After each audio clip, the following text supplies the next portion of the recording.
This is part one of a two-part video where I go through the process on how to solve a quadratic equation. This is a second order quadratic equation, 3x squared minus 18x minus 42 equals 6. So the standard quadratic equation form is as follows: a x squared plus or negative bx plus, or it could be a negative, c equals 0. And where a, b, and c are known and a cannot equal to 0.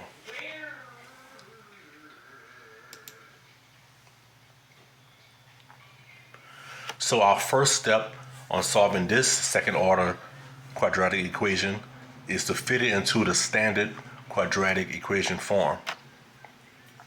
So what we will try to do is get 0 on this side. So it will be the term 3x squared minus 18x minus a constant equals 0. So what we can do is subtract 6 from the right side of the equation and also subtract 6 from the left side of the equation. And we know that 6 minus 6 equals 0. So now we have 3x squared minus 18x and a negative 42 minus 6 equals negative 48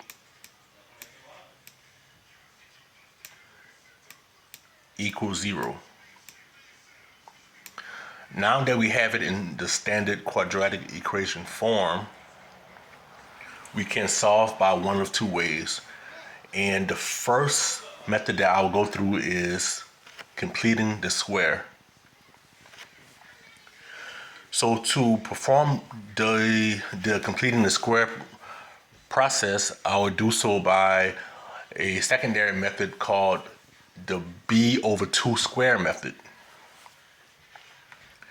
where the 3 would be my a, the 18 is the b, and the c is the 48. So, but first, let us try to get rid of this 3 here.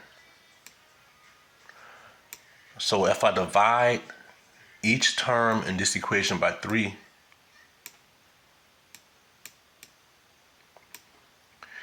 it will get rid of this 3 in front here, and we'll be left with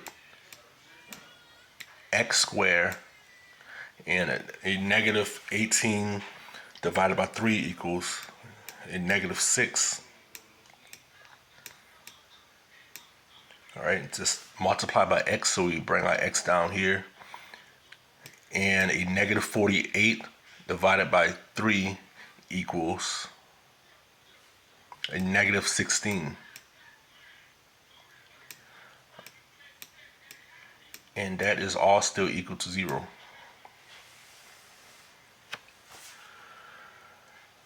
So completing the square by the method b over 2 square.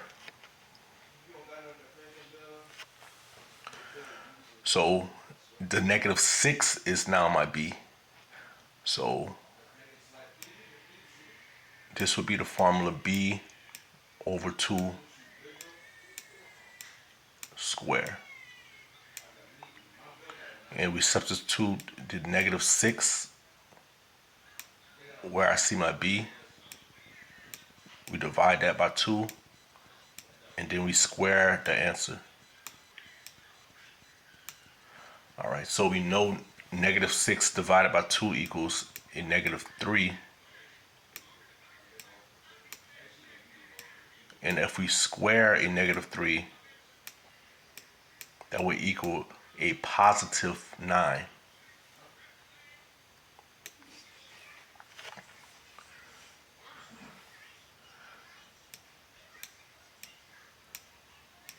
So what I'll do now is move this 16 over to the right hand side of the equation.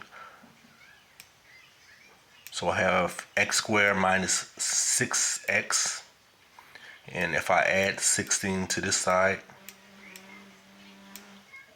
also add 16 to this side,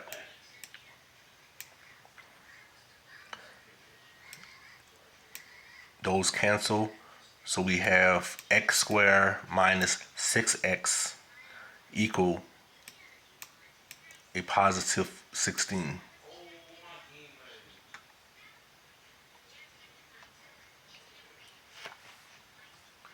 So when we perform the completing the square method by the b over 2 square method,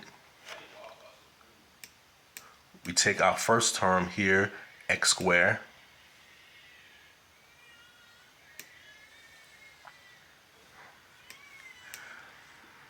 we bring our second term down, which would be our 6x, or minus 6x. So the minus sign come down, and also this term 6x comes down. And what we do is add the answer that we get here from our b over 2 squared, which is 9. So there's a positive 9, so we add plus 9 here. And we also add a plus 9 to the right side of the equation. So we add a 9 to the 16 on the right side of the equation.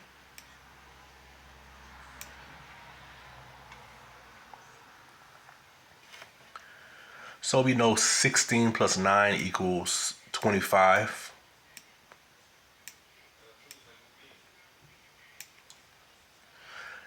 So this part of the equation here, we can actually factor this. So this will become x minus 3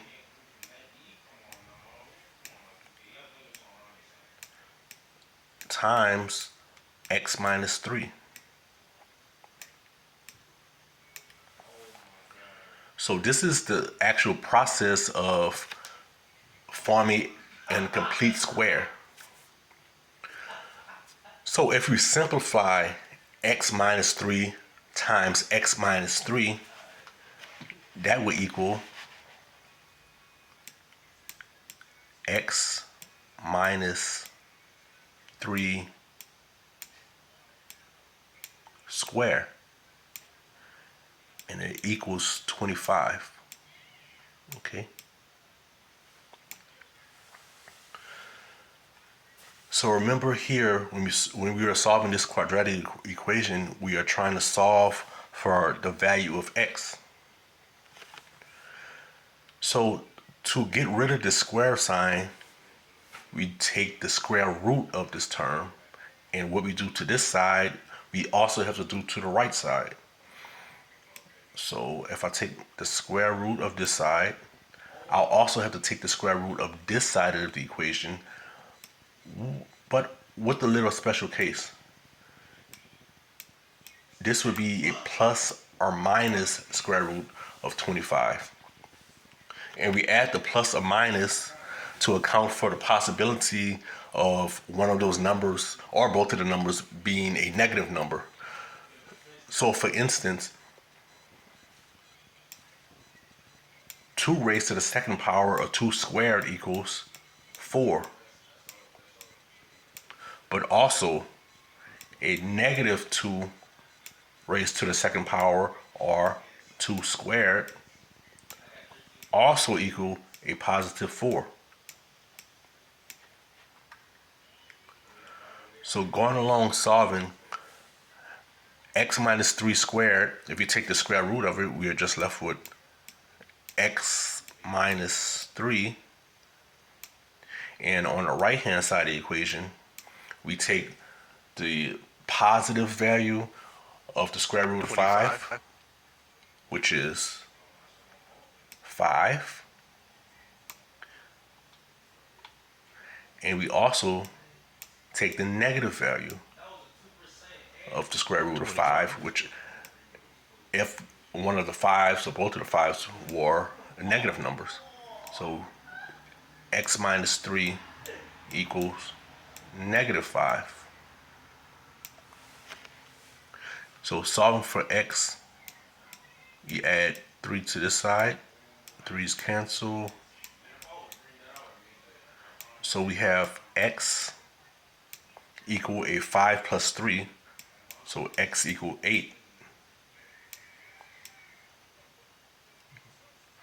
Or x can also equal, we add 3 to this side, cancel, we add 3 to this side. So a negative 5 plus 3, x equal negative 2. So for this particular problem, x can equal a positive 8 or a negative 2.